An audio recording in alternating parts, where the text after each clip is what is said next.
Welcome to Season 5 of Measure Twice, Cut Once. This whole season is an exploration into behind the scenes of not just quilting, but building a creative business that truly lights you up. As someone who's navigated the exciting, sometimes bumpy world of turning a passion into a profession, I'm excited to pull back the curtain and share my own experiences. Some episodes will be just me, diving deep into my personal journey, while others will feature guests who are also navigating the world of creative entrepreneurship. We'll explore the nitty-gritty of building a creative business, the lessons learned, and the unexpected challenges that come with transforming your craft into a thriving enterprise. And don't worry, I'm not leaving storytelling behind. Instead, I'll be weaving them into the conversations about what it takes to grow a business while staying true to your creative spirit. So whether you're dreaming of starting your own business or you just love hearing about creative entrepreneurship, this season is for you. As we embark on a brand new year, I can't help but wonder, have you ever felt, as I have, the highs of setting a resolution, really good intentions, only to experience the lows of abandoning it or having it fizzle out a few weeks later? You're not alone. Very, very few of those infamous New Year's resolutions actually last beyond the end of January, if even then. And a frequent solution or answer that's offered is to avoid the all-or-nothing mindset, or to think in terms of progress and motion, not perfection or arrival. But I have an even more powerful tool to offer. Let's back up for a jiffy and set the stage. I began thinking about and writing down a few specific goals for 2025 in the last quarter of 2024. And this isn't a podcast about goal setting, but very simply put, I just decided what the rocks are in my upcoming year, the main things I want to accomplish. And that sets me up for this powerful tool. I read about this way of thinking several years back, and I immediately adopted it, and it served me well in the years since. It is the magic of the not-to-do list. After all, it's not just about what you want to achieve, but also very much about what you consciously decide to avoid in order to focus on those achievements. Let me repeat that. It's not just about what you want to achieve, but also very much about what you consciously decide to avoid in order to focus on those achievements. In fact, when you concentrate your efforts on fewer tasks, you're much more likely to complete them efficiently and with higher quality, because trying to do all the things brings frustration and overwhelm, and frankly, it lessens our joy, and who wants that? So here's how I've approached it. Throughout the year, as they occur, I like to jot down the things that I want to learn to do, the bright ideas, the things that capture my attention. It might be something I see on Pinterest, it might be something I'm watching on YouTube. For example, one of the things last year that caught my eye, I was watching a multi-episode tutorial by Tula Pink on English paper piecing, and it's so gorgeous. She makes such beautiful quilts, and she's talking about what thread she uses and matching the stripes when you've got two pieces butting up against each other and all these wonderful practical ideas. And I think to myself, I could do that. And of course I absolutely could, and I want to. But I also had to be real with myself and say, but I'm doing other things, X, Y, and Z already, and it would take time away from them to really invest in learning how to do English paper piecing. So it became one of the things on my not-to-do list. Here's some others that made my list for 2025. Learning to make sourdough bread, teaching at quilt shows across the country, and hosting a quilt along. These are all things that to me are super appealing. My family would really, really love if I took up the sourdough bread, but it's just not to be, at least not this year. You know, I love quilting and I love the quilting community. So when I get invitations to teach at quilt shows, I could get all excited about that. The idea of traveling and meeting fellow quilters and sharing the things I love about quilting, that's so tempting. But the truth of the matter is, extensive travel and teaching would take so much time away from my core focus, and I'm one person. I can only do so many things well, and I'd rather do a few things well than many things barely average. So for me, the answer really has been to choose which things I'm not going to do, at least for now, whether it's for this year or this month or whatever this season is.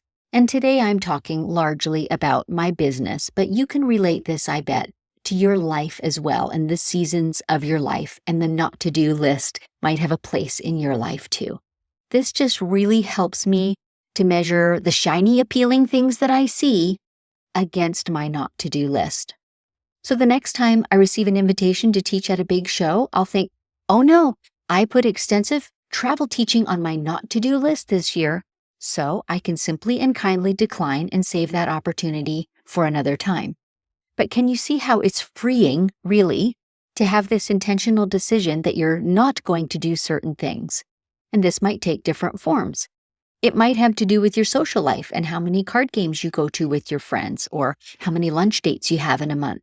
It might have to do with game apps on your device, and I'm preaching to myself here, because that's a thing for me that I love. I could fritter away a ton of time on those games. I love them. I love Sudoku. I love Wordle and various puzzles. But when I purposely decide I'm not going to do some of these specific things, or not going to do them for certain time frames, then it helps me to make wise choices in the moment. This is how the freeing takes place. When you've already made a decision, now you know how to measure what you're spending your time on against that decision.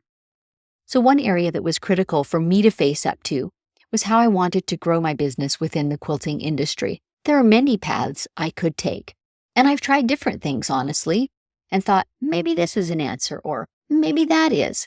One of them for me was pattern publishing, and the truth is, it's something that I could do. I have ideas for quilts. I'm an accomplished sewist of quilts, so I have the know-how for doing the quilting math and figuring out the pattern. But what I learned through doing just a couple of them is that pattern writing is far more complex than it seems. It takes a tremendous amount of work to produce all the graphics and the technical writing that goes with a pattern idea. And I realized I don't love that side of it, and that is the majority of the work. It's not the bright idea, the creative idea, that's the big thing. It's the carrying out of it that's time-consuming and what I was in fact committing to. So if you don't love that as I didn't, that was not a good fit. So that was an easy one for me to decide. Publishing patterns is not going to be my future. That's one of the things that's on my not-to-do list, and I'll choose something that's a better fit. This does not stop me from having creative ideas. When I see a quilt hanging at a show or in a magazine that sparks an idea, I might go home and make that quilt because I love making it. But I don't have to follow that progression of, oh, if I'm going to make a new idea, I need to also publish it. I don't need to. That's something that is definitely on my not-to-do list. Let's talk for a second about some smaller daily things too, because they matter just as much. Some of the daily things that we habitually can spend time on. For me, it means being intentional about when I engage with social media and emails. For example, I don't open social media apps during my morning coffee and devotions. They wait until I've completed a couple of key tasks from my planner, my important things for the morning. With emails, I've actually set specific times. There's a period in the morning and another in the late afternoon when I handle correspondence. Outside those windows of time, and when I need to get a thing done, I will actually turn off notifications entirely so that I stay focused and present for the work that matters most. And it kind of works in two ways. It keeps me from being distracted all day, those not-to-do things, and it also means when I've put boundaries around how much time I spend on the emails, I can quickly turn them out because it's not an open-ended period of time. Side tip there. Here's another one, and I'm really preaching to myself here. It's also crucial to think about commitments overall and guard against overcommitment. For instance, in my quilting studio, I do quite a few comfort quilts for gifting. They might be quilts of valor or for foster kids or for cancer care patients, something like that. But instead of saying yes to everyone randomly, I now commit to quilting 2 of them each month. Once I've accepted those 2, any additional requests have a kind no until next month. They go on the not-to-do list.